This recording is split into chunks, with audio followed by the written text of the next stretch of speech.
ఈ సమయంలో కొద్దిసేపు దేవుని మాటలు చెప్పి నేను ముగిస్తాను. నేను ఎంతసేపు చెప్పినా సాయంకాలం వరకు నేను కూడా చెప్పగలను. మీరు కూడా వింటారు, భోజనాలు కూడా మర్చిపోతారు. చెప్తాను అలా.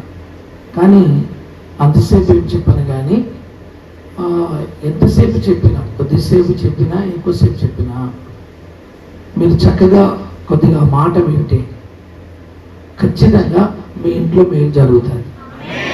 ఇది మాత్రం నేను ఖచ్చితంగా చెప్పగలను. హల్లెలూయా. నా మాట వినలేదనుకో ఖచ్చితంగా మీకు మేలు జరగదు, నష్టం జరగాలని నేను అనుకోను.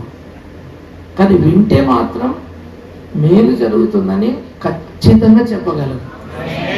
ఆమె కొద్దిసేపు జాగ్రత్తగా దేవుని మాటలు మనం విందాం. ఆమె కాస్త బయటి ప్రపంచాన్ని, ఇంటి వాతావరణాన్ని అంతా కొంచెం మర్చిపోదాం.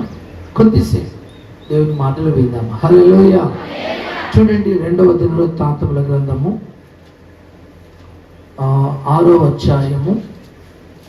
2వ దినవృత్తాంతముల గ్రంథము 6వ అధ్యాయము మొదటి 2 వచనాలు ఒకసారి గమనిస్తారా? మొదటి 2 వచనాలు. మొదటి అప్పుడు సొలొమోను ఇలాగు ప్రకటన చేసెను. గమనించండి చక్కగా, గట్టిగా చెప్తాను. గాఢాంధకారమందు నేను మరొకసారి. అప్పుడు సొలొమోను ఇలాగు తీశారా? అందరు తీశారా? 2వ దినవృత్తాంతములు అది ప్రకటన గ్రంథం తర్వాత ఉంటాయి. ఎక్కడ ఉంటారు? రైట్. అంటే మీరు మెలకు ఉన్నారా లేదా అని అడుగుతున్నాను. రైట్. ఎక్కడ ఉన్నారు అది? రైట్. ఓకే. 6వ అధ్యాయము మొదటి 2 వచనాలు చూడండి. అప్పుడు సొలొమోను ఇలాగు ప్రకటన చేసెను. గాఢాంధకారమందు నేను నివాసము చేయుదునని యెహోవా సెలవిచ్చున్నాడు. నీవు నిత్యము కాపురముంటకై నిత్య నివాస స్థలముగా నేను ఒక ఘనమైన మందిరము నీకు కట్టించి ఉన్నానని చెప్పి రాజు తన ముఖమును ప్రజల తట్టు తిప్పుకొని ఇశ్రాయేలు సమాజకులందరూ నిలిచుండగా వారిని దీవించెను. ఆమేన్. ఆమేన్. అక్కడ మాట గమనించారా? 2వ వచనం, నీవు నిత్యము కాపురముండుటకై నిత్య నివాసముగా నేను ఒక ఘనమైన మందిరమును నీకు కట్టించి ఉన్నాను. ఆమేన్. ఆమేన్. నిత్యము. నిత్యము అనే పదం ఎవరికి వాడాలి? దేనికి వాడాలి? నిత్యము. నిత్యము అనే పదము మనుషులకు కానీ, పాస్టర్లకు కానీ, జంతువులకు కానీ, మందిరానికి కానీ, ఈ సృష్టికి కానీ వాడకూడని పదం. వాడరాదు. ఎందుకు తెలుసా? ఇవేవి కూడా నిత్యముగా ఉండేవి కావు. మనిషి నిత్యముగా ఉండేవాడు కాదు. ఈ గోడలు నిత్యముగా ఉండేవి కావు. ఈ భూమి నిత్యముగా ఉండేది కాదు. ఈ ఆకాశము నిత్యముగా ఉండేది కాదు. ఇవేవి నిత్యము కాకపోయినప్పటికీ సొలొమోను మహారాజు ప్రార్థన ఏంటంటే, ఏం ప్రార్థన అంటే, నీవు నిత్యము కాపురం ఉండుటకై నిత్య నివాస స్థలముగా నేను ఒక మందిరాన్ని కట్టాను.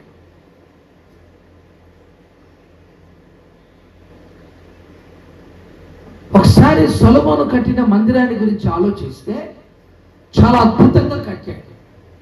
ప్రపంచములో ఎవరు కూడా ఖర్చు పెట్టలేనంత డబ్బుతో, బంగారముతో, వెండితో, తర్వాత వెలగల రాళ్లతో, మరి దేవదారు రాణులతో, కలపలతో ఆ మందిరాన్ని కట్టించాడు. కానీ నెబుకద్నెజరు మహారాజు ఏం చేశారంటే ఆ మందిరాన్ని కూల్చేశాడు. అది నిత్య మందిరం ఎలా అయింది? కాదు కదా, కుళ్ళిపోయింది. రాజు కాల్చేశాడు. మరి ఇక్కడ వాడబడుతున్న పదం ఆలోచిస్తే నిత్యము నిత్యము నిత్యము కాపురముండుటకై నిత్య నివాస స్థలముగా. ఆమేన్. ఆమేన్. ఆమేన్. నిత్యుడైన దేవుడు దేవుడు ఒక్కడే నిత్యుడు గనక, దేవుడు ఒక్కడే శాశ్వత కాలము నుండి శాశ్వత కాలం వరకు జీవించేవాడు గనక, ఆయన ఒక్కడే నిత్యుడు గనక, ఆ నిత్యుడైన దేవుడు నివసించడానికి నేను ఒక మందిరం కడుతున్నాను, కట్టాను, ముగించాను. మరి కట్టిన మందిరమేమో కూలిపోయింది, కాలిపోయింది, దాంట్లో గబ్బిలాలు వచ్చి నివసించాయి, పశువులు వచ్చి నివసించాయి, 70 సంవత్సరాలు చెరపట్టబడింది, పాడు దిబ్బగా మారిపోయింది. మరి అది ఎలా నిత్య నివాసమైన మందిరంగా మారి? ఆమేన్, హల్లెలూయా. సొలొమోను కట్టిన మందిరము అది నిత్య నివాసమైంది కాదు.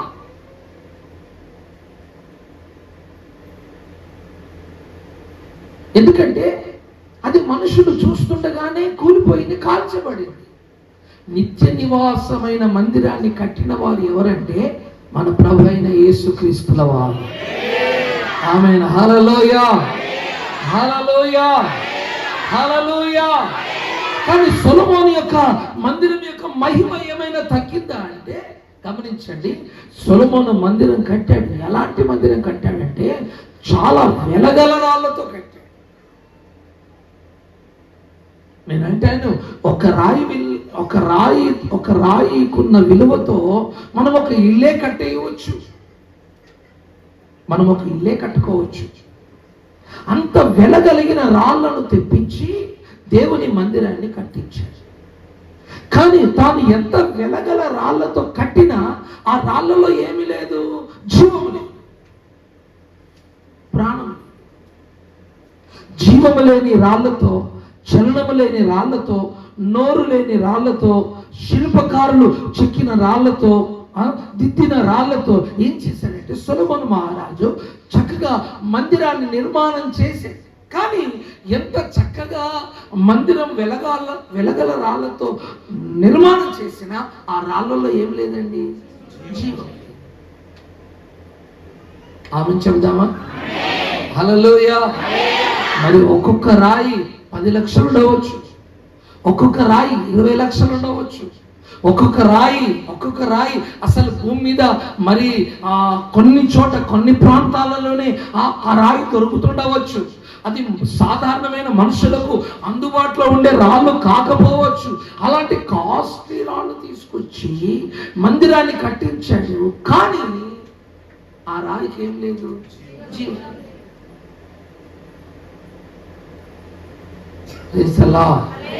కృప కలుగునుగాక. ఆయన జీవము లేని రాళ్లతో కట్టాడు, చలనము లేని రాళ్లతో కట్టాడు, ప్రాణము లేని రాళ్లతో కట్టాడు, కదలలేని రాళ్లతో కట్టాడు. కానీ మన ప్రభు అయిన యేసుక్రీస్తుల వారు మాత్రం ఒక మాట పేతురులో రాస్తాడు. పేతురు రాసిన మొదటి పత్రిక 2వ అధ్యాయము, పేతురు రాసిన మొదటి పత్రిక 2వ అధ్యాయము 4వ వచనం నుంచి చదువుకుంటూ వస్తామా? 4వ వచనాన్ని గమనించండి. మనుషుల చేత విసర్జించబడినను దేవుని దృష్టికి ఏర్పరచబడినది అమూల్యమును సజీవమైన రాయను ప్రభువునొద్దకు వచ్చిన వారై యేసుక్రీస్తు ద్వారా దేవునికి అనుకూలము ఆత్మ సంబంధమైన బలి అర్పించుటకు పరిశుద్ధ యాజకులుగా ఉండునట్లు మీరును సజీవమైన రాళ్ల వలె ఉండి ఆత్మ సంబంధమైన మందిరముగా కట్టబడుచున్నారు. ఆమేన్. యేసయ్య కట్టిన మందిరానికి మనుషులు కట్టిన మందిరానికి ఉన్న వ్యత్యాసం. మనుషులు ఎవరైనా కావచ్చు, సొలొమోనే కావచ్చు, కోరేషే కావచ్చు, ఎస్తేరే కావచ్చు, మోషేనే కావచ్చు, ఎవరైనా మనుషులే.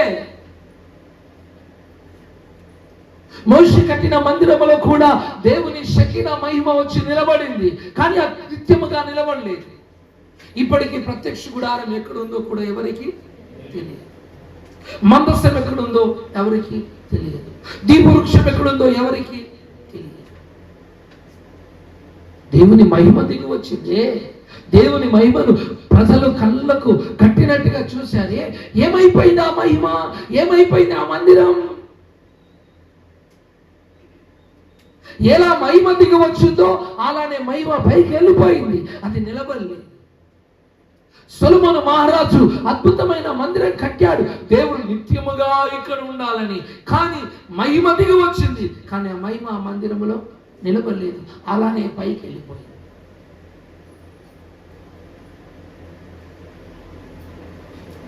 అయితే మన ప్రభు అయిన యేసుక్రీస్తుల వారు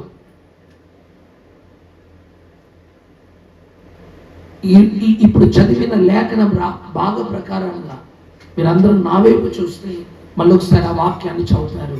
మీరు నా వైపు చూడండి. 4వ వచనం పేతురు మొదటి పత్రిక 2వ అధ్యాయము 4వ వచనంలో మీరందరూ నా వైపు చూస్తే మూసేశారా?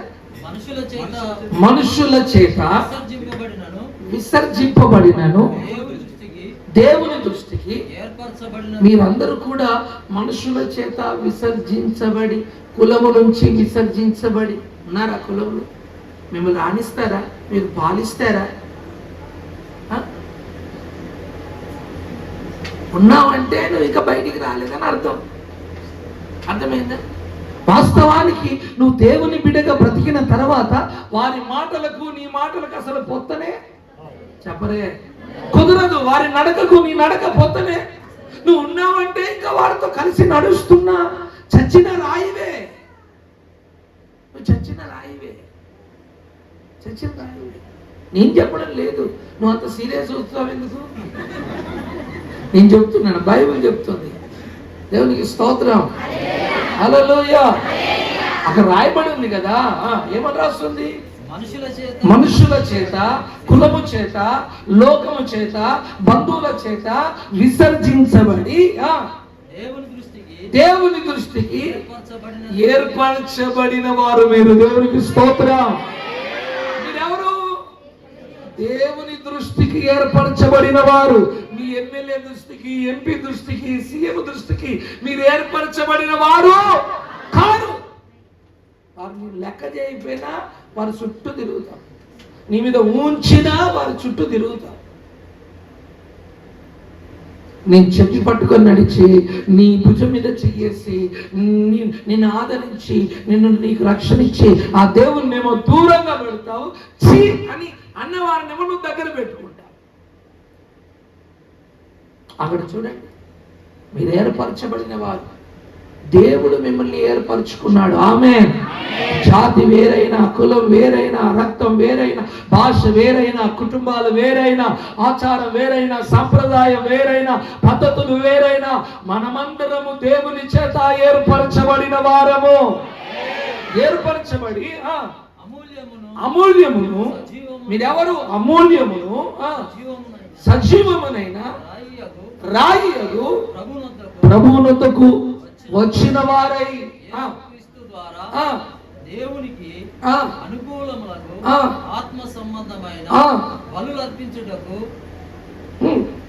పరిశుద్ధ యాజకులుగా ఉండుటకు మీరును సజీవమైన రాళ్ళ వలె ఉండి మందిరముగా మీరు కట్టబడుచున్నారు. ఆమేన్, ఆమేన్. భౌతికమైన మందిరాన్ని రాజులు కట్టారు, ధనవంతులు కట్టారు, కానీ ఆత్మ సంబంధమైన మందిరాన్ని మాత్రం యేసు ప్రభుల వారు కట్టారు. అయితే ఆ మందిరానికి ఈ మందిరానికి ఉన్న తేడా, ఆ రాళ్లకు ఈ రాళ్లకు ఉన్న తేడా, అవేమో మృతతుల్యమైన రాళ్ళు, ఇవైతే సజీవమైన రాళ్ళు. హల్లెలూయా. ఇప్పుడు మనలో కూడా ఈ 2 రకాల మనుషులు ఉంటాయి. మృతతుల్యమైన రాళ్ళు, సజీవమైన రాళ్ళు. మృతతుల్యమైన రాళ్ళంటే మందిరానికి వస్తారు, పాట పాడరు, చప్పట్లు కొట్టరు, ఆరాధన చెయ్యరు. వీళ్ళందరూ ఎవరు? చచ్చిపోయిన రాళ్ళు. ఇవి పరిచర్య చెయ్యరు, చేతులెత్తి ఇంత కానుక వేయరు. ఆమేన్. అలా చచ్చిన రాళ్ళు కదా ఇవన్నీ. చచ్చిన రాళ్ళకు పాట ఎక్కడ వస్తుంది? చచ్చిన రాళ్ళు పరిచర్య ఎక్కడ చేస్తుంది? చచ్చిన రాళ్ళు వాక్యం ఏడంట? చచ్చిపోయిన రాయి కదా. కానీ వాక్యం చెప్తుంది మీరు చనిపోయిన రాళ్ళు, మృతతుల్యమైన రాళ్ళు కాకుండా మీరు సజీవమైన రాళ్ళై ఉన్నారు.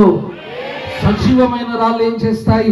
మందిరానికి వచ్చి ప్రభుని ఆరాధన చేస్తాయి, ప్రార్థన చేస్తాయి, పాట పాడుతాయి, చప్పట్లు కొడతాయి, పరిచర్య చేస్తాయి. వారికి దేవుడు ఇచ్చిన దాంట్లో కూడా దేవునికి కానుక ఇస్తాయి. ఆమేన్, హల్లెలూయా. చచ్చిన రాళ్ళు ఈ పనులేవి. ఎంత వాక్యం చెప్పినా చచ్చిపోయిన దానికి లోపలికి పోనే పోదు. అది చచ్చిపోయింది కదా. ఎన్ని మాటలు చెప్పినా రాయి చూడండి, ఎక్కడ పడేస్తే అక్కడ ఉన్నట్టుగా వారి బ్రతుకులు కూడా ఎక్కడ వేస్తే గొంగలి అక్కడ అన్నట్టే ఉంటాయి. నేనంటాను, సంఘంలో సజీవమైన రాయిగా ఉన్నావా, లేక మృతతుల్యమైన చనిపోయిన రాయిగా ఉన్నావా? నువ్వు ఏ రాయి? సొలొమోను మహారాజు కట్టిన ఆ రాళ్ళు వెలగల రాళ్ళు అయినప్పటికీ, ఒక్కొక్క రాయి 10 లక్షలు పెట్టి కొన్నప్పటికీ ఆ రాయిలో జీవము లేదు. నేనంటాను, నీ విలువ చాలా గొప్పది కావచ్చు, నీ స్థానం గొప్పది కావచ్చు, నీ కోట్లు ఉండవచ్చు, నువ్వు ఆస్తులు ఉండవచ్చు, అంతస్తులు ఉండవచ్చు, కానీ నీ లోపల జీవము లేకపోతే, జీవము కలిగిన దేవుని సన్నిధి లేకపోతే నువ్వు ఒక చచ్చిన రాయిగా ఉంటావు గనక ఒకానొక దినమున ఆ రాళ్ళని పెంట కుప్పలో కలిసినట్టుగా నీ జీవితం కూడా పెంట కుప్ప పాలైపోతుంది. ఏ ప్రయోజనం?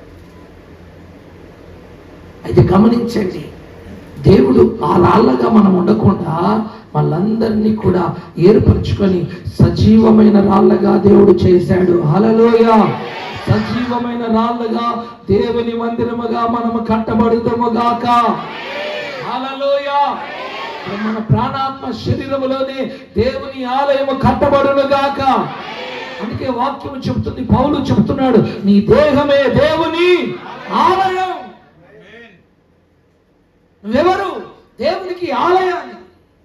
నిజమైన ఆలయం ఇది కాదు. నిజమైన ఆలయం నీవు, నేనే. చెప్పండి, నేనే. కాస్త గట్టిగా. మేము కాదు, నేనే నిజమైన యేసయ్యకు ఆలయాన్ని. ఆమేన్. ఇక ఈ ఆలయాన్ని పాడు చెయ్యను, బూతులు మాట్లాడను, తిట్టను, సినిమాలు చూడను, అపవిత్రమైన పనులు నేను. ఆమేన్, ఆమేన్. ఈ ఆలయం ఎలా ఉండాలి? పరిశుద్ధంగా ఉండాలి. ఎందుకు తెలుసా? మనం ఆరాధించే దేవుడు పరిశుద్ధుడు కనుక. హల్లెలూయా. ఈ ఆలయం కోసం యేసు ప్రభువు వారు ప్రాణం పెట్టారు. 39 కొరడాదెబ్బలు తిన్నారు, ఉమ్మివేయబడ్డారు, హేళన చేయబడ్డారు, తృణీకరించబడ్డారు. ఆయన సింహాసనమే విడిచిపెట్టి రావలసి వచ్చింది నిన్ను ఆలయముగా కట్టడానికి. ఎందుకు తెలుసా? ఇది సొలొమోను కట్టలేడు, ఇది మోషే కట్టలేడు, ఇది ఏలియా కట్టలేడు, ఇది సొలొమోను కట్టలేడు, ఇది సమూయేలు కట్టలేడు. అర్థమైందండి? ఇది పౌలు కట్టలేదు. కట్టడానికి యేసే రావలసి వచ్చింది. ఆమేన్. ఎలా కట్టాడు? తన రక్త ప్రోక్షణ ద్వారా కట్టాడు, తన గాయము ద్వారా కట్టాడు, తన వేదన ద్వారా కట్టాడు, తన యొక్క చెమట ద్వారా కట్టాడు, తన యొక్క ప్రసవ వేదన ద్వారా ఈ సంఘాన్ని, ఈ మందిరాన్ని నా ప్రభువు కట్టి ఉన్నాడు. అందుకే క్రీస్తు యొక్క శ్రమ ఫలితమే మనం. ఆమేన్. ఆయన శ్రమ ఫలితమే, లేక ఆయన ప్రాణానికి ప్రతిరూపమే మనం. ఎందుకు తెలుసా? వెలపెట్టి కొనబడిన వారు. హల్లెలూయా. ఎలా కొన్నాడు? వెండి బంగారాలతో కాకుండా రక్తముతో. యేసు ప్రభు తన స్వరక్తము చేత నిన్ను నన్ను కొని ఉన్నాడు, విమోచించి ఉన్నాడు. మనం వెలపెట్టి కొనబడిన ప్రజలము. మోషే నీ రక్తం ఇచ్చేసాయి, సమూయేలు నీ రక్తం ఇచ్చేసాయి, పౌలు నీ రక్తం ఇచ్చేసాయి అని చెప్పి వారి రక్తముతో కొనలేదు, స్వయాన తన రక్తముతో కొన్నాడు. ఆమేన్, హల్లెలూయా. చూసారా?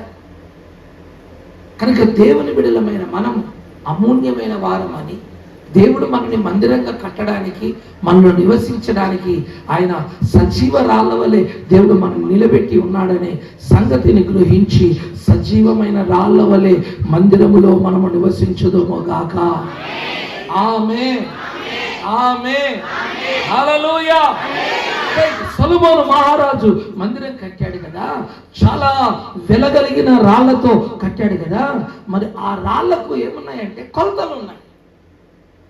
సొలొమోను కట్టిన రాళ్ళకి ఏమున్నాయి? కొలతలు. చెప్పండి, ఏమున్నాయి?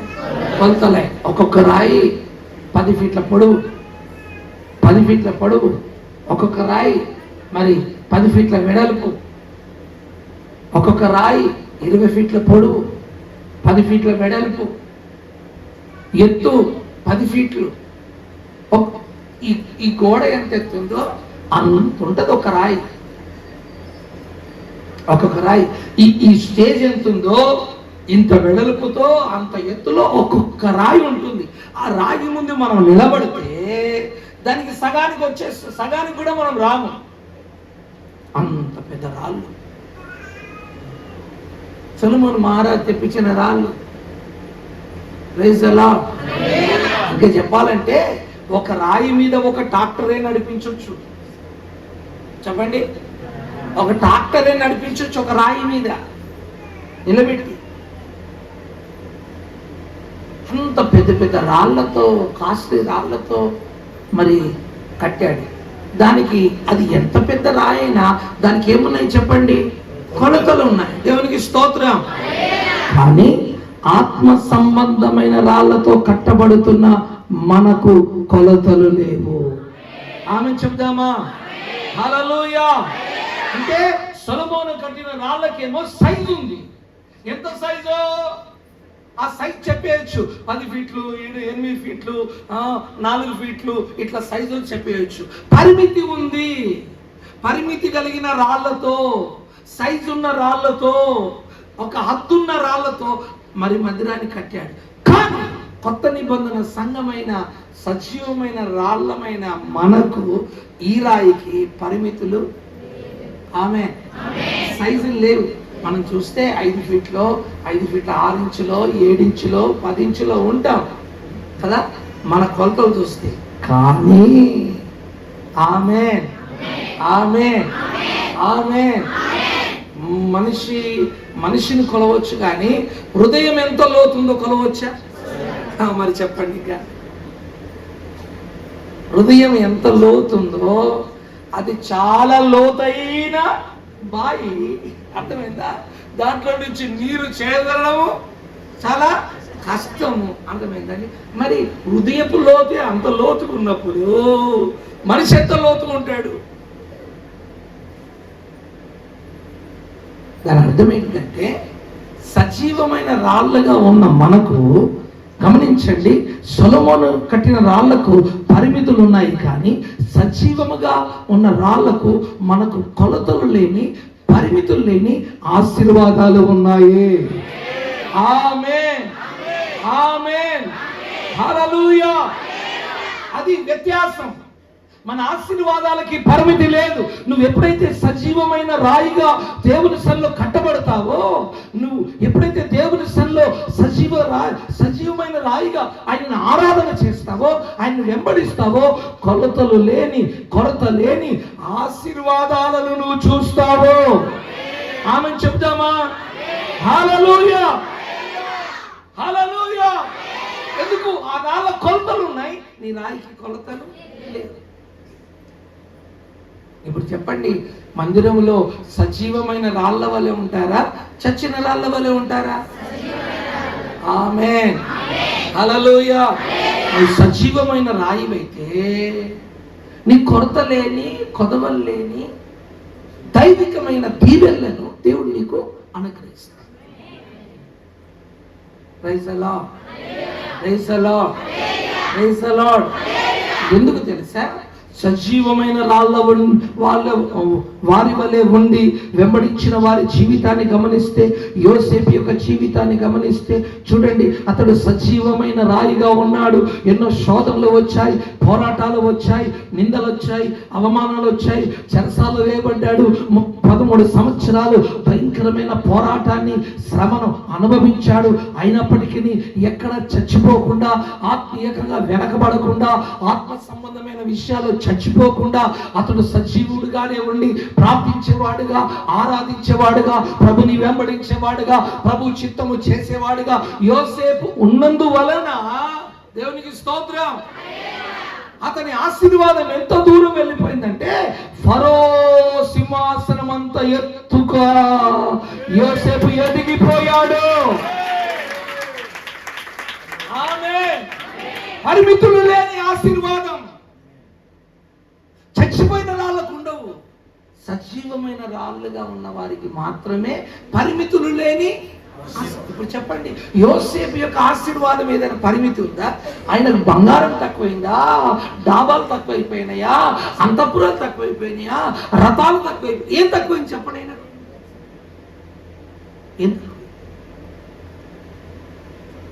వాళ్ళ నాన్న దూరంగా ఉన్నాడు, నాన్న కూడా వచ్చేసాడు ఆయన దగ్గరికి. అన్నలు కూడా వచ్చేసారు. ఇంకేం తక్కువైంది? పిల్లలు లేరా? పిల్లలు పుట్టారు. ఆస్తి లేదా? ఆస్తి ఉంది. అన్ని రకాలుగా దేవుడు ఉన్నాడు, ఆస్తి ఉంది, అధికారం ఉంది, పొజిషన్ ఉంది, అన్ని ఉన్నాయి. ఏం తక్కువైంది యోసేపుకి? అందుకే దేవుని మందిరానికి వచ్చి దరిద్రంగా ఉంటే చాలా బాధ. ఆమె అసలు డెవలప్మెంటే ఉండదు. దేవుని మందిరానికి వచ్చి ఆ రాయి పెరుగుతుందా? ఆ రాయి పెరుగుతుందా? ఇప్పుడు సొలొమోను కట్టిన రాయి పెరుగుతుందా? చెప్పరే. అది 10 ఫీట్లు ఉంటే 10 ఫీట్లే ఉంటుంది. ఎన్ని తరాలైనా, ఎన్ని యుగాలైనా అది ఇంకా కరిగిపోతాదే కానీ పైకి మాత్రము పెరగదు. ఒకవేళ ఇంటికి పునాది వేసిన రాళ్ళు పెరిగితే ఎప్పుడో ఇల్లు పడిపోతుంది. మీ తాతలు, మీ తండ్రులు, లేక మీరు 10 సంవత్సరాల క్రితం పునాది రాళ్ళు వాడారు కదా, ఆ రాళ్ళు పెరిగాయి అనుకోండి, మీ ఇల్లు ఉంటుందా? ఇల్లు ఉండదు, కూలిపోతుంది. అర్థమైందా? రాళ్ళు పెరగవు, అర్థమైందా? రాళ్ళు కరగవు కూడా. అవి రాపిడికి గురైనప్పుడే కరుగుతాయి కదా. దేవునికి స్తోత్రం. కరిగిపోయినా ఇల్లు కుంగిపోతాయి, పెరిగిపోయినా. ఇప్పుడు సొలొమోను కట్టిన ఆలయం అంటే అవి కరగవు, పెరగవు. కొందరు మందిరానికి వస్తారు, కరగరు, పెరగరు. దేవునికి స్తోత్రం. హల్లెలూయా. వీళ్ళని అంటారు, ఎక్కడ వేసిన దొంగలి అక్కడే, ఎక్కడున్న అప్పులు అక్కడే, ఎక్కడున్న దరిద్రం అక్కడే, ఎక్కడున్న శాపం అక్కడే, ఎక్కడున్న రోగం అక్కడే, అన్నీ అక్కడే. కానీ సజీవమైన రాయి ఉంది. ఇది సజీవమైన రాయి కనుక ఇది పెరుగుతుంది. హల్లెలూయా, హల్లెలూయా. ఇది ఆశీర్వదించబడుతుంది. హల్లెలూయా, హల్లెలూయా. వారి వారి క్రియల చొప్పున వారికి అనుగ్రహించే దీవెన, ఆశీర్వాదాలు వారు పొందుకుంటారు. ఇది పెరిగే రాయి, ఇది ఆశీర్వదించబడే రాయి కనుక దేవుని మందిరానికి వచ్చిన తర్వాత మనమందరము ఆశీర్వదించబడాలి, ఆశీర్వాదానికి కారకులుగా ఉండాలి. నీ చుట్టుపక్కల ఉన్న వాళ్ళు చూసి ఆశ్చర్యపడినట్టుగా ఉండాలి. ఆమేన్, ఆమేన్. అక్క, అన్న, ఈ ఆశీర్వాదానికి కారణం ఏంటో చెప్పండి అన్ని పక్క వాళ్ళు అడిగేటట్టుగా ఉండాలి. నువ్వు ఆ సాక్ష్యం చెప్పినప్పుడు నీతో పాటు ఆదివారం వారు చెంగు పట్టుకొని మందిరానికి రా. అలా కాకుండా, ఏమమ్మా 10 సంవత్సరాల నుంచి గుడికి పోతున్నావు, నువ్వు గుడికి పోయి ఏం బాగుపడ్డావు? నేను గుండు కొట్టుకొని ఎంత బాగుపడ్డానో చూడు. నువ్వు గుడికి పోయి ఏం బాగుపడ్డావు? రా, నీకు కూడా గుండు చేపిస్తా అంటే ఏం సుఖం? అన్ని గుండ్లే కనబడతాయి, ఇంకేముంటాయి? ఏం సుఖం చెప్పండి? కాదు, వాక్యం చెప్తుంది, మీరు ఫలించుంది, మీరు బహుగా ఫలించుట నా తండ్రికి మహిమ. ఆమేన్. ఆ విధంగా ఫలించడానికి దేవుడు మనకు సహాయం చేయునుగాక. కొరత లేని కొదవలేని ఆశీర్వాదముల చేత దేవుడు మనల్ని నింపునుగాక. ఓ హల్లెలూయా. భూ సంబంధమైన ఆశీర్వాదాలు, పర సంబంధమైన ఆశీర్వాదాలు దేవుడు దయచేయునుగాక. ఇంకొక మాటలో చెప్పాలంటే, ఒక నిజమైన ఆశీర్వాదం ఎక్కడ దాగి ఉందంటే పరిశుద్ధాత్మ అభిషేకములో దాగి ఉంటుంది. దాన్ని గమనిస్తే అది చీలమండల లోతు, మోకాల లోతు, మొల లోతు, దాటలేనంత ఈదలేనంత లోతు. అంటే దేవుని బిడలమైన మనమందరము ఈదలేనంత దాటలేనంత శ్రేష్టమైన దీవెనలు మనము అనుభవించుదుముగాక. అయితే మందిరములో ఏ రాయిగా ఉండాలి? సజీవమైన రాయి. సజీవమైన రాయి చాలా బాగుంటుంది. ఈ సచిన రాయితోనే ఉన్న సమస్య. ఆమె అది ఉన్న చోట ఉండదు. పాడమంటే పాడదు, నడవమంటే నడవదు. ఆమె ప్రార్థన చేయమంటే చేయదు. ఇవన్నీ చేయదు, కానీ రాజకీయాలు మాత్రం బాగా చేస్తాయి. ఇవన్నీ చేయదు. ఏం చేస్తుంది? రాజకీయాలు చేస్తుంది. చిచ్చులు పెడుతుంది, కొంపలు ముచ్చుతుంది. ఇక్కడ మాట అక్కడ, అక్కడి మాట ఇక్కడ. కొందరికి ఇలాంటి ప్రత్యేకమైన వరాలు ఉంటాయి. ఆ వరాలతో చంపేస్తారండి బాబు. మా 9 వరాలు కూడా సరిగా పనిచేయవు. 9 కృపావరాలు కూడా సరిగా పనిచేయవు, కానీ వీళ్ళకి ఇచ్చిన 10వ వరం మాత్రం, చిచ్చులు పెట్టే వరం, సూపర్ పనిచేస్తుంది. అందరిలో పనిచేస్తుంది ఆ వరం. మరి ఈ 9 వరాలు అసలు పనిచేయక చచ్చిపోతున్నాం మేము. చిచ్చులు పెట్టే వరం, గొడవలు పెట్టే వరం, రాజకీయాల వరం, నాకు పాట ఇవ్వలేదు అనే వరం, నాకు ప్రార్థన ఇవ్వలేదనే వరం, నాకు వాక్యం ఇవ్వలేదనే వరం, నన్ను పిలవలేదనే వరం, నాకు పిలిచి అన్నము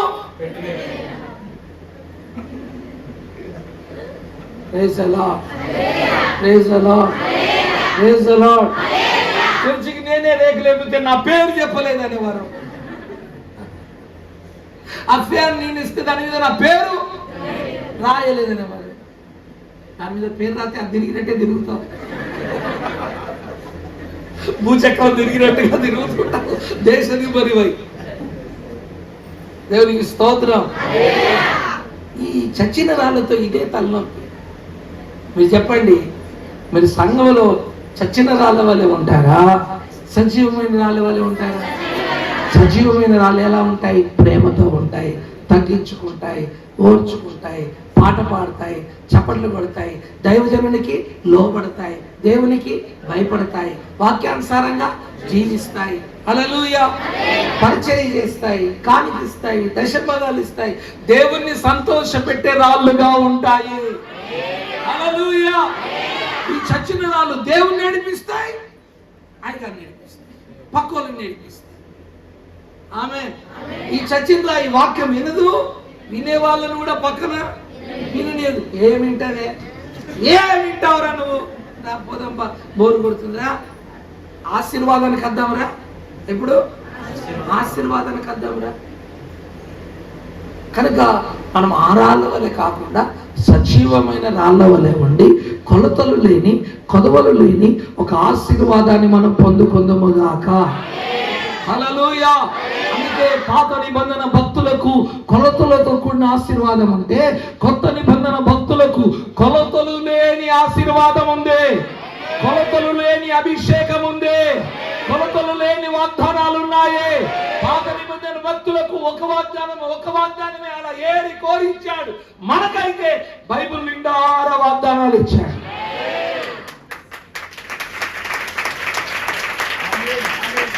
ఆమేన్. అబ్రాహాముకైతే ఏరి కోరి ఒకటి తీసుకొని, నీ మొఖానికి ఒకటి తీసుకో, నీ మొఖానికి ఒకటి తీసుకొని ఇచ్చాడు అందరికి. మనకైతే బైబిల్లో ఉన్న వాగ్దానాలన్నీ ఇచ్చేసాడు. అందుకే మనం పాత నిబంధన రాళ్ళ కంటే కొత్త నిబంధన రాళ్ళమైన మనము గొప్పవారమై ఉన్నాము, శ్రేష్ఠులమై ఉన్నాము. కనుక కొలత లేని ఆశీర్వాదాలు, అభిషేకం మన మీదికి దిగి వచ్చునుగాక. ఆమేన్. ఒక మాట, కొలత లేని ఆశీర్వాదం, కొలత లేని అభిషేకం మన మీదికి వచ్చినప్పుడు అక్కడ రాయబడిన మాట గలతీలో, ఆత్మ ఫలములు ఏమనగా చెప్పండి, ప్రేమ, సంతోషం, సమాధానం, దీర్ఘశాంతం, దయాళుత్వం, సాత్వికం, ఆశ, ఈ 9 రకాల ఫలాలు ఉన్నాయే. ఈ ఫలాలన్నీ కూడా మన గుడారములో, మన జీవితములో అవి ఉంటాయి. ఆమేన్. ప్రేమ ఒక ఫలం, సమాధానం ఒక ఫలం. అంటే ఎప్పుడు నువ్వు ఎలా ఉంటావు? సమాధానంగా ఉంటావు, సంతోషంగా ఉంటావు, ఆనందంగా ఉంటావు. నీ ఇంట్లో కరువు, వేదన, శోధన ఉండదు. ఆత్మలో ఉన్న దీవెనలని నువ్వు అనుభవిస్తావు. Praise the lord. అందుకే ప్రతి ఒక్కరూ కూడా ఈ ఆత్మ సంబంధమైన దీవెనలు పొందుకోవడానికి ప్రభు సహాయము చేయునుగాక. హల్లెలూయా. ఒకటి అవి సొలొమోను కట్టిన రాళ్ళు సజీవమైన రాళ్ళు కాదు, కానీ యేసయ్య కట్టిన రాళ్ళు సజీవమైనవి. రైట్. సొలొమోను కట్టిన మందిరానికి కొలతలు ఉన్నాయి, కానీ చెప్పరే కాస్త గట్టిగా, యేసయ్య కట్టిన మందిరానికి కొలతలు లేవు. ఆమె చెప్దామా? ఇప్పుడు ఎఫెసీయులకు రాసిన పత్రికలోకి రండి. 2వ అధ్యాయము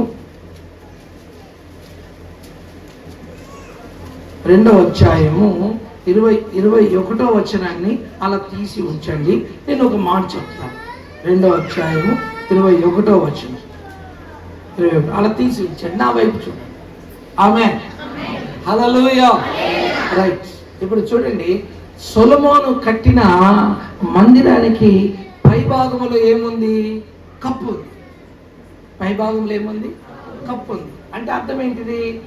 అక్కడి వరకు పెరిగి అక్కడికి వెళ్ళగానే ఏమైపోయింది? ఇప్పుడు నేను పెరుగుతున్నాను అనుకోండి, పెరిగి ఈ రేకులు ఎత్తు పెరిగి ఏమైపోయాను? ఆగిపోయాను. కప్పు ఉంది. మీరు ఒక చెట్టును చూడండి, చెట్టు దాని మీద మీరు పందిరు వేశారనుకోండి, దాని మీద రేకులు వేశారనుకోండి, దాని మీద అడ్డ మీదనే పెట్టారనుకోండి, దాని అభివృద్ధి ఏమవుతుంది? ఆగిపోయి దాని శాఖలన్నీ పక్కకి వెళ్ళిపోయి అది ఎలా చూసేవారికి ఆ రేకు లేవలు, ఆ పందిరి లేవలే కనిపిస్తాయి. ఒకవేళ ఆ కప్పు లేకపోతే అలా పెరిగిపోయి దాన్ని ఎలా చూడాలి? ఇలా చూడాలి. ఆమేన్. హల్లెలూయా. సొలొమోను కట్టిన మందిరం యొక్క అభివృద్ధి అనేది ఒక పరిమితి వరకు, ఒక హద్దు వరకు ఆగిపోయింది. కొందరు జీవితాలు చూడండి, వారి డెవలప్మెంట్ కొంతకాలం తర్వాత ఆగిపోతుంది. కొన్ని రోజులు అభివృద్ధి చాలా స్పీడ్గా జరుగుతుంది, కొంతకాలం తర్వాత వారి డెవలప్మెంట్ ఏమైపోతుంది? ఆగిపోతుంది.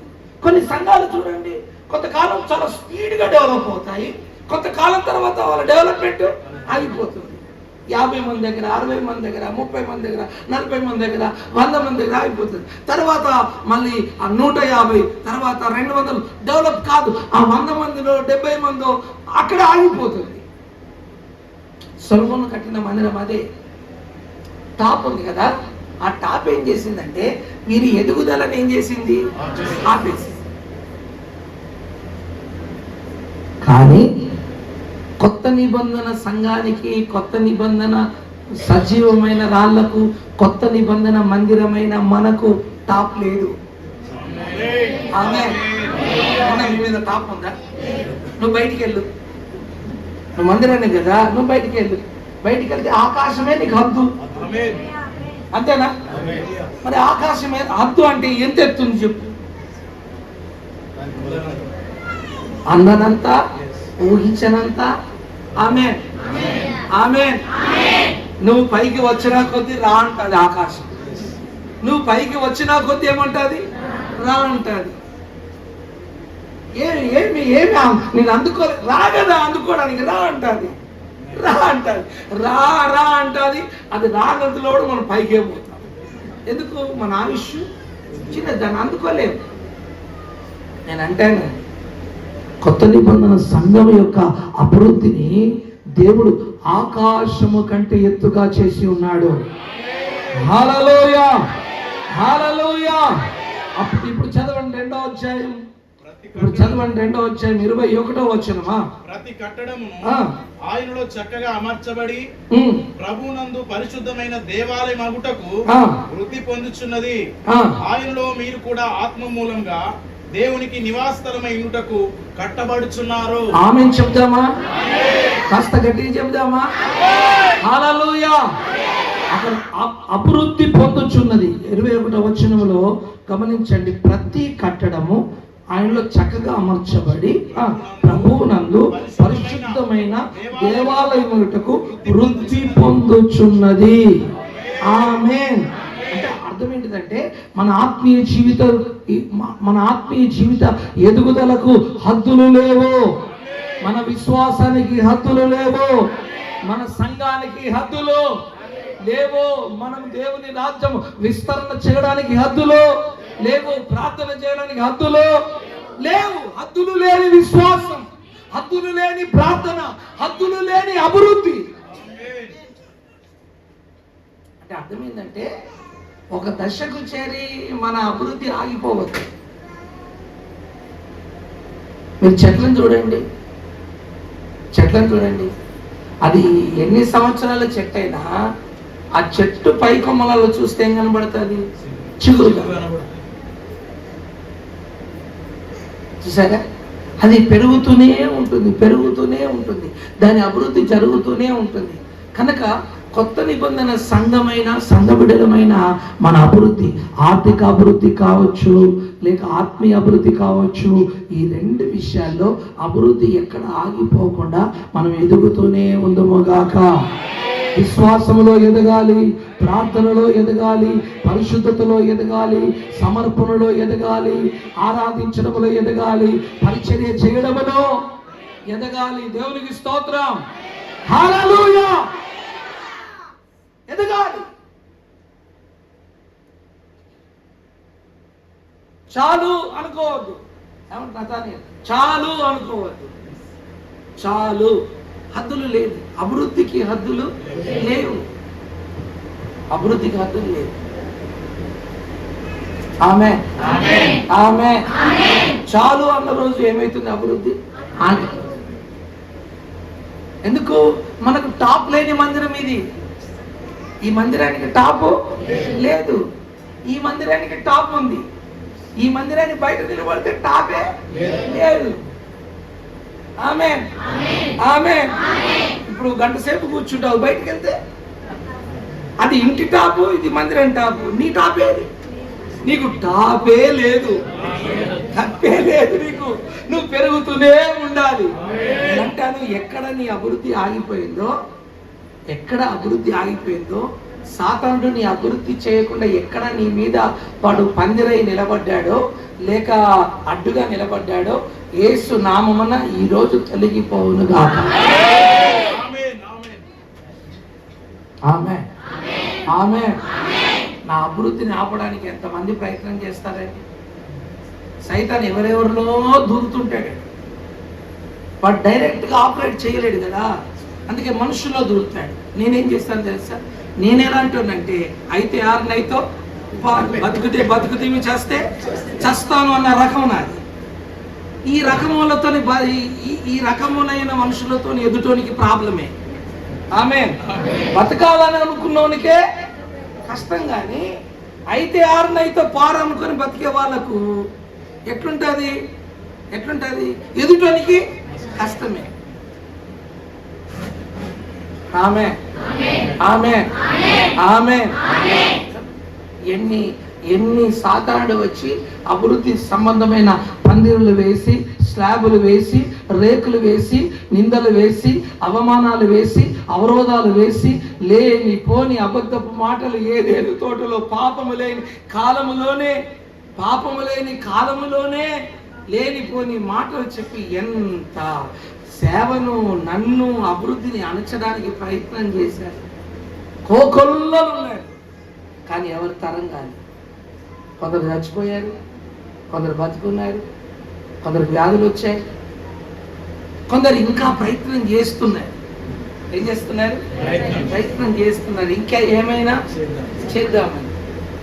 ఆమె నేను ఒక పాట నేర్చుకున్నాను, బ్రతుకుట క్రీస్తే చావైతే వెళ్ళి. చావాలని అనుకున్నోనికి ఎట్లా ఉంటదంటే ఇక ఎదుటోతో అయితే ఆరిపైతే పారన్నట్టుగా ఉంటుంది కదా. అలాంటి వాళ్ళని చూస్తే సైతాను కూడా భయపడతాడు. తెగించిన చూస్తే సైతాను కూడా భయపడతాడు. మీరు కూడా వాళ్ళ ముందు భయపడినట్టు ఉండదు. ఎట్లుండాలి? తెగించిన వ్యక్తులుగా ఉండాలి. బ్రతుకుట క్రీస్తే అలా ఉన్నారనుకున్నాడు మీ జోలికే. అలా కాకుండా సైతాన నీకు నాకేంటి పంచాయతీ, నీదేదో నువ్వు చూసుకో, నాదేదో నేను నీ జోలికి రాను అంటే అన్నావనుకో వాడు నీ ఇంట్లో నేర్చి కూర్చుంటాడు. రారా అన్నావు అనుకో వాడు పారిపోతాడు. నువ్వు రారా అన్నావు అనుకో, అమ్మో వీని దగ్గర ఏమో ఉంది, వీడు పోతే ఏదో చేస్తాడని భయం పుడతాడు. నీతో నాకు ఏంటి, నాతో నీకేంటి, ఇతను కలిసి అర్థం అన్నావు అనుకో, అర్థమైందా? నీకు ఒక మాట చెప్తా, వాడిని తొక్కనన్నది ఒక్కాలి, లేక వానితోనన్నది ఎక్కించుకోవాలి.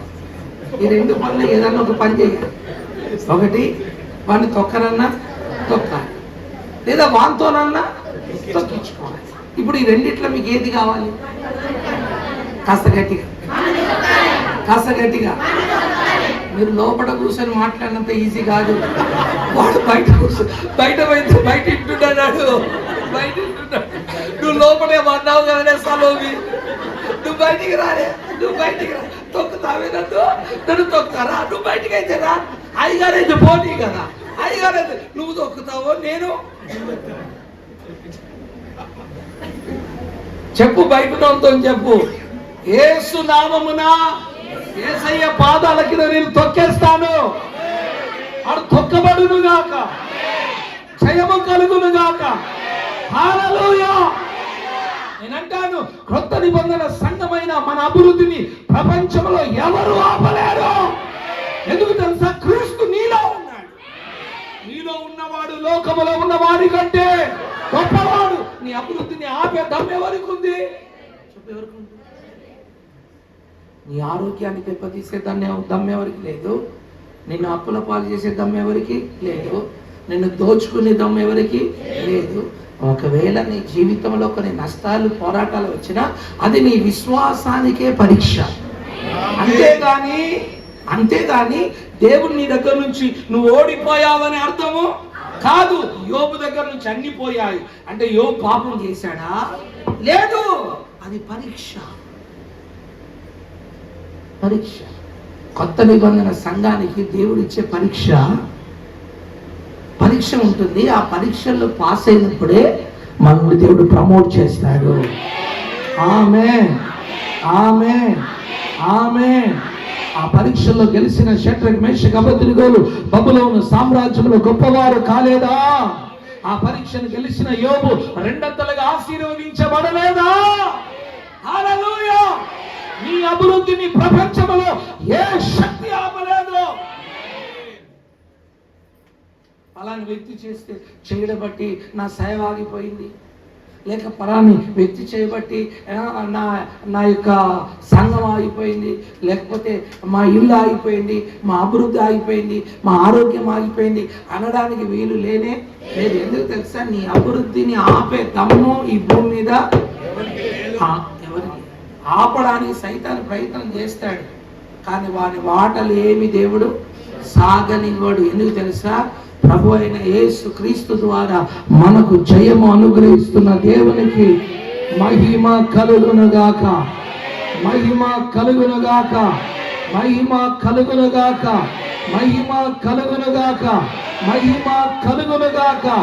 హల్లెలూయా. ఆ విధంగానే ఆత్మ సంబంధమైన వాటి విషయంలో, సంఘం విషయంలో, అన్నిటి విషయంలో అభివృద్ధి జరుగునుగాక. సంఘం విస్తరించాలి, సంఘములో అభివృద్ధి జరుగుతుండాలి. అర్థమైందండి? మన కుటుంబములో అభివృద్ధి జరుగుతుండాలి, మన వ్యాపారంలో అభివృద్ధి జరుగుతుండాలి, మన సేవలో అభివృద్ధి జరుగుతుండాలి. ఆమె వారం కొత్త ఆత్మలు మందిరానికి రావాలి. పాడినోళ్ళతోనే పాట పాడద్దు. ఇప్పుడు పోయిన వారం 20 మందితో పాట పాడావు, మరి మరుసటి వారం 21 మందితో పాట, 24, 25 మందితో పాట, మళ్ళీ 20 మందితోనే పాట పాడితే ఏం సుఖం? అది పాడిందే పాట అన్నట్టుగా ఉంటుంది కదా. అభివృద్ధి చూడాలి, అభివృద్ధిని గమనించాలి. ఎందుకు తెలుసా? యేసయ్య అవసరం ఈ సిరిసిల్లాకు ఉంది. ఉందా లేదా? హల్లెలూయా. యేసయ్య అవసరం ఈ జిల్లాకు ఉంది, నీ పక్క వారికి ఉంది, నీ ఎదుటింటి వారికి ఉంది. వారందరూ కూడా ఆదిమ సంఘములో దినదినము చేర్చబడినట్లుగా సంఘములో చేర్చబడుదురుగాక. ఆమేన్. సంఘం పెరుగుతూ వచ్చింది కదా, ఆదిమ సంఘం. అలా సంఘం పెరుగుతూ ఉంటుంది. సంఘం పెరగడం అంటే ఏంటి? ఆ చర్చిలకు వెళ్ళి ఈ చర్చిలకు, ఈ చర్చిలకు వెళ్ళి ఆ చర్చిలో లాగడం కాదు పెరుగుడు. కొత్త ఆత్మల చేత సంఘము నింపబడాలి. మీరేం చేయాలి? మీరందరూ సువార్త చెప్పాలి. వచ్చేటప్పుడు అత్తనో, అక్కనో, చెల్లెనో, తమ్మున్నో ఒకరిని పట్టుకొని వారం అంతా ఏం చేస్తావు? తినుకుంటా పని చేసుకుంటూనే ఉంటావా? ఆ వారంలో కొత్త ఆత్మలను తీసుకురావా? వాళ్ళు నమ్ముకుంటారా నమ్ముకురా వదిలిపెట్టు. ఏదో కష్టంలో బాధలో ఉంటారు కదా, తీసుకొచ్చి కూర్చుని పెట్టు. ఒకవేళ దేవుడు మాట్లాడుతుంటే స్వస్థత జరుగుతుందేమో, గర్భం తెరవబడుతుందేమో, అప్పులు తొలగిపోతాయేమో, దయ్యం పారిపోతుందేమో. ఆ మేలు జరిగితే వస్తాను, లేకపోతే లేదు. మొదట తీసుకురా కదా. రాక అని డిమార్ట్కి వెళ్తుంది, మరి రాక అని చర్చికి తీసుకురా కదా. రాక మా ఇంట్లో పెళ్లి పెట్టుకుని షాపింగ్ తీసుకెళ్తుంది, రాక అని చెప్పి ఆరాధన తీసుకురా కదా. అట్టి కార్యములు దేవుడు చెయ్యునుగా. ఆమేన్, ఆమేన్. ఇప్పుడు ఏది శ్రేష్టమైంది? సొలొమోను కట్టిందా, యేసయ్య కట్టిందా? మనమందరం యేసయ్య చేత కట్టబడిన వారం, చక్కగా అమర్చబడిన వారం, చక్కగా నిర్మితమైన వారం, చక్కగా ఎదుగుతున్న వారం. ఆ అభివృద్ధి తేటగా మన గుడారములో కనిపించునుగాక, కనిపించునుగాక, కనిపించునుగాక, కనిపించునుగాక. హల్లెలూయా, హల్లెలూయా. 4వ అధ్యాయం, ఎఫెసీ 4వ అధ్యాయం 16వ వచనం చూడండి. నేను ముగిస్తున్నాను. 4:16. ఆయన శిరస్సు అయి ఉన్నాడు, ఆయన నుండి సశరీరం చక్కగా అమర్చబడి తనలోనున్న ప్రతి అవయవము తన పరిమాణము చొప్పున పరిచయించుండగా ప్రతి కీలు వలన కలిగిన బలము చేత అతుకబడి ప్రేమ యందు తనకు క్షేమాభివృద్ధి కలుగునట్లు శరీరమునకు అభివృద్ధి కలుగజేసుకొనుచున్నది. ఆమేన్, ఆమేన్, ఆమేన్. శరీరము అనగా సంఘం, సంఘమునకు అభివృద్ధి కలుగా అంటే సంఘములో ఉన్న మనమందరము కూడా ఎదిగేవారు, ఎదుటివారు కూడా ఎదుగునట్లుగా ప్రయాసపడదాం. హల్లెలూయా. కానీ సంఘములో ఎదుగుతుంటే ఇంకోలకు అసూయ.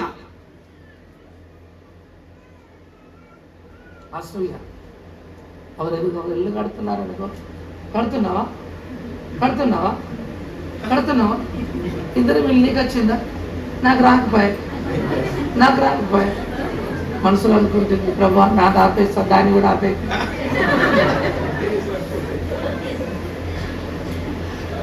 డాక్టర్ వచ్చింది నాకు, నీకు వచ్చేసిందా?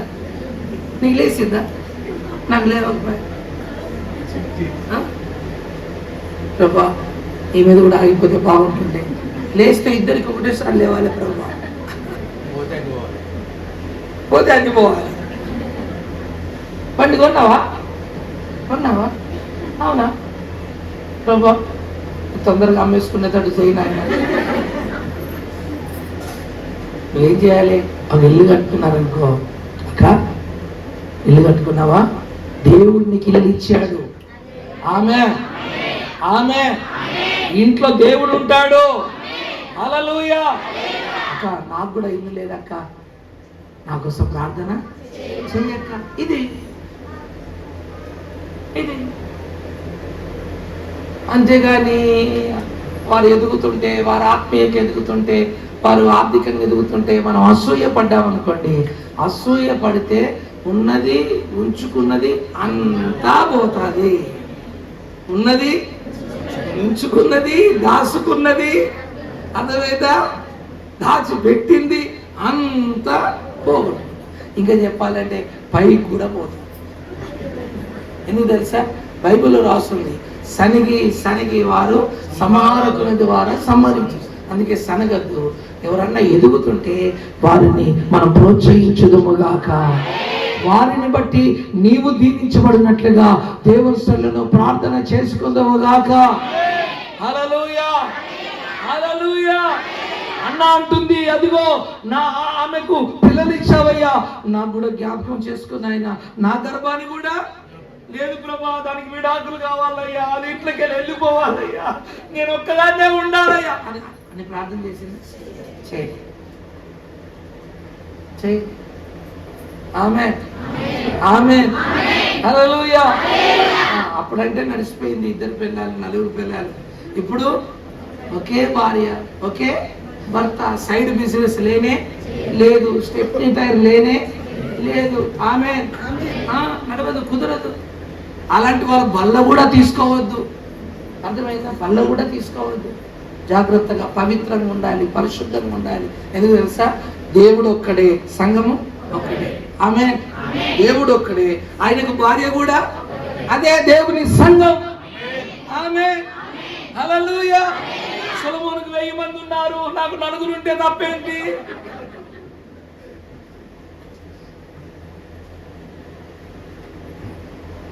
కాలు చేతులు పడిపోయి చచ్చిపోతారు. ఆ ఇద్దట్లో ఎవరో ఒకరు వచ్చుకోద్దు, నిన్ను త్వరగా పరదేశుల పాట పాడేటట్టుగా ఎందుకు ఈ బాధ? కనుక అవన్నీ కాదు. మనం ఆత్మ సంబంధమైన మందిరాలుగా కట్టబడి దైవికంగా ఎదిగి, ఆ ఎదుగుదల ద్వారా దేవునికి మహిమ కలిగి, ఇదిగో దేవుని రాజ్య విస్తరణలో పాలిభాగస్తులై ప్రజలకు, సంఘానికి దీవెనకరముగా ఉందుముగాక. ఆమేన్. అట్టి అభివృద్ధిని ఇక మీదట మనము చూచుదుముగాక. అట్టి మందిరం మీదనే దేవుని మహిమ నిలబడుతుంది, దేవుని కార్యాలు జరుగుతాయి, దేవుని అద్భుతాలు జరుగుతాయి, కృప కలుగునుగాక. కనుక ఈ సజీవమైన మందిరానికి ఈ భూమి మీద ఎదురు లేనే లేదు. ఈ రాయి మీద, ఈ రాయి ఎవరి మీద పడుతుందో వారు నిలిచేయబడతారు. ఈ రాయి మీద ఎవరు పడతారో వారు కూడా ముక్కలు చెక్కలై చచ్చిపోతారు. ఈ రాయికున్న ప్రభావం, ఈ రాయి, ఈ సజీవమైన రాయి ఎవరి మీద పడుతుందో వారు ఏమైపోతారు? నిలిచేయబడతారు. అర్థమైందా? రాయి మీద పడితే ఏమైపోతుందండి? పిండి అయిపోతారు, ఇంకా రొట్టె అయిపోతారు. అర్థమైందా? ఎవరు ఈ రాయి మీద పడతారో వారు ముక్కలు ముక్కలు అవుతారు. కనుక ఈ రాయిని ప్రపంచంలో ఎవరు ఏమి, అగ్నిగుండం ఏమి చేయలేదు, సింహాలు ఏమి చేయలేవు, శ్రమలు ఏమి చేయలేవు. ప్రపంచంలోని అభివృద్ధిని ఎవరు ఆపలేదు. పరలోకమందున్న దేవుడే నీలో నివసిస్తున్నాడు. నీకు ఎదురుగా ఉన్న యోర్దాను ఎండిపోతుంది, ఎర్ర సముద్రం పాయలవుతుంది. నీకోసం బండల నుంచి నీళ్లు రప్పించబడతాయి. మధురంగా మారుతుంది. భూమి మీద జరగని అద్భుతాలని నీ జీవితంలో దేవుడు చేసి చూపిస్తాడు. అలాగున జరుగునుగాక. అందరూ మోకరించండి, అందరూ మోకరించండి. పెద్ద మోకాల మీదకి రండి, ప్రార్థన చేసుకుందాం. లో శవ రక తులబలరషి. హల్లెలూయా, హల్లెలూయా, హల్లెలూయా. మోకరించండి, ప్రార్థించి చేతులు పైకెత్తండి. నీవు ఒక సజీవమైన మందిరమని, ఓ దేవుని చేత ఏర్పరచబడిన మందిరమని, ఓ నీవందర శవా తిరవలల కుండలరషి. ఓ నీకు ఎదురు లేదని, నీ ఎదుగుదలను ఎవరు ఆపలేరని. రబా రబా రబా రబా రబా రీకా తులవ షంద.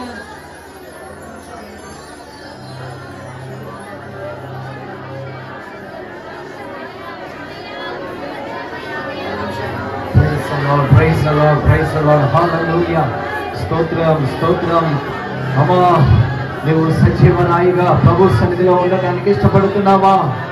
ఓ చచ్చిన రాయిగా నేను ఉండద్దు నాయనా. ఓ నీ మందిరంలో, నీ పరిచర్యలో, సంఘంలో నేను సజీవమైన రాయిగా ఉండాలి. ఈ రాయికి హద్దు లేదు, ఈ రాయికి టాప్ లేదు.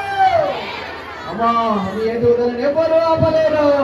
ప్రార్థన చేసుకున్న తండ్రి అలాగ ఆశీర్వదించయ్యా.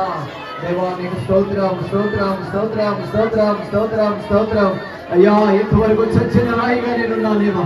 ఓ నన్ను క్షమించయ్యా. ఓ నా కొలతలు లేని రాయిగా నేను ఉండాలి నాయనా. దేవా ఈ మందిర ప్రతిష్ఠ దినమున నన్ను కూడా ఆత్మ సంబంధమైన మందిరముగా కట్టాలి నాయనా. దేవా నీ కృప నాకు అనుగ్రహించమని అడుగుతావా తల్లి. ప్రార్థించమా సహోదరుడా, ప్రార్థించు. ఆయన చేతులకు అప్పగించుకో. ఈ ఆత్మ సంబంధమైన మందిరాన్ని కట్టేది ప్రభు అయిన యేసే. ఆయన చేత మనం కట్టబడుచున్నాము. దేవా నీకు స్తోత్రమయ్యా, స్తోత్రమయ్యా, స్తోత్రమయ్యా. ప్రార్థిస్తాం, ప్రార్థిస్తాం, ప్రార్థిస్తాం. ఓ శత్రువైన సైతానులు నువ్వు తొక్కాలి. వారిని తొక్కడానికే దేవుని నేర్పరచుకున్నాడు. దేవా నీకు స్తోత్రమయ్యా. మహాఘనుడా నీకు వందనాలయ్యా. ఓ మీలో ఉన్నవాడు లోకములో ఉన్నవానికంటే గొప్పవాడమ్మా. ఓ తండ్రి నీవు గొప్ప దేవుడవు కదా నాయనా. నీకు నేను ఆలయముగా ఉంటానయ్యా, నీకు నేను మందిరంగా ఉంటానయ్యా. దేవా నీకు స్తోత్రం, స్తోత్రం, స్తోత్రం. ప్రార్థిస్తాం గంభీరంగా. నోరు తెరవాలి. ఓ చచ్చిన రాళ్ళు నోరు తెరవవు. సజీవమైన రాళ్ళు మాత్రమే నోరు తెరుస్తాయి, ఆరాధిస్తాయి, ప్రార్థిస్తాయి. సజీవమైన రాయిగా ప్రార్థించి తీర్మానించు. దేవా నీకు స్తోత్రం, స్తోత్రం, స్తోత్రం. సజీవ రాయిగా కేకలు వేయి. ఆ గుడ్డి భిక్షకుడు కేక వేసినట్లుగా కేకలు వేయి. దేవా నీకు స్తోత్రం, స్తోత్రం. ప్రైజ్ ది లార్డ్, హల్లెలూయా. నా తండ్రి నీకు స్తోత్రమయ్యా, స్తోత్రమయ్యా, స్తోత్రమయ్యా. దేవా నీకు వందనాలు, వందనాలు, వందనాలు. Praise the lord. ఆయన నీకు స్తోత్రమయ్యా. ప్రార్థిస్తాం, ప్రార్థన చేసుకుందాం. ఆయన నీకు స్తోత్రం, స్తోత్రం, స్తోత్రం.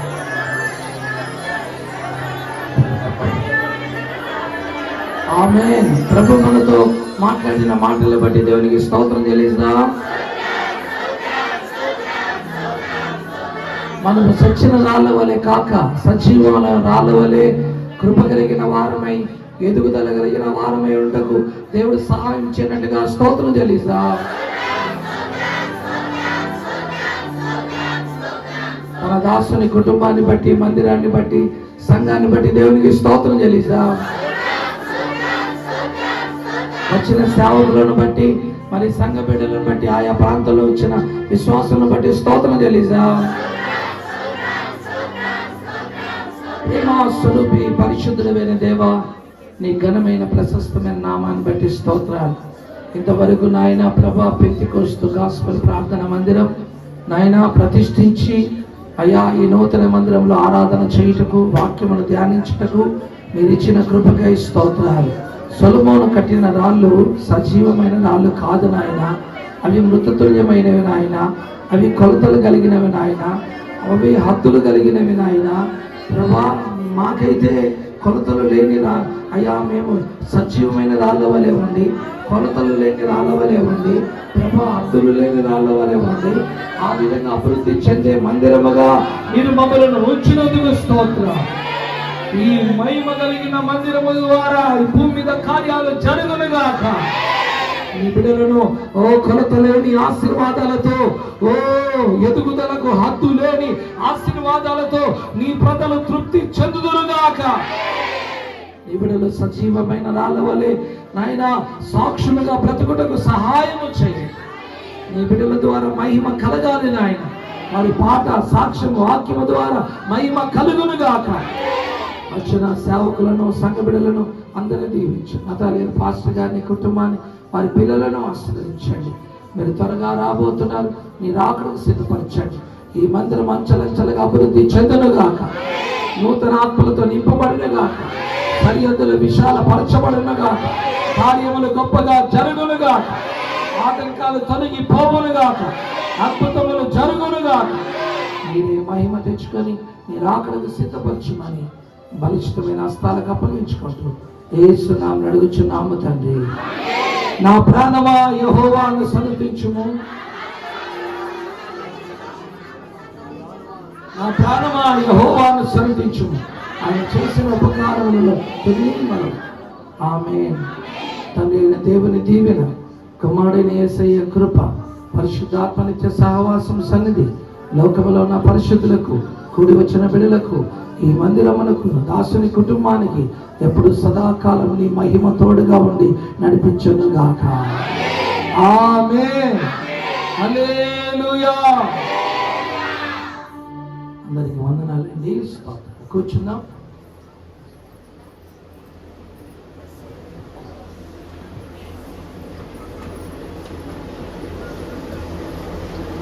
దేవుని మహిమ కలుగును గాక.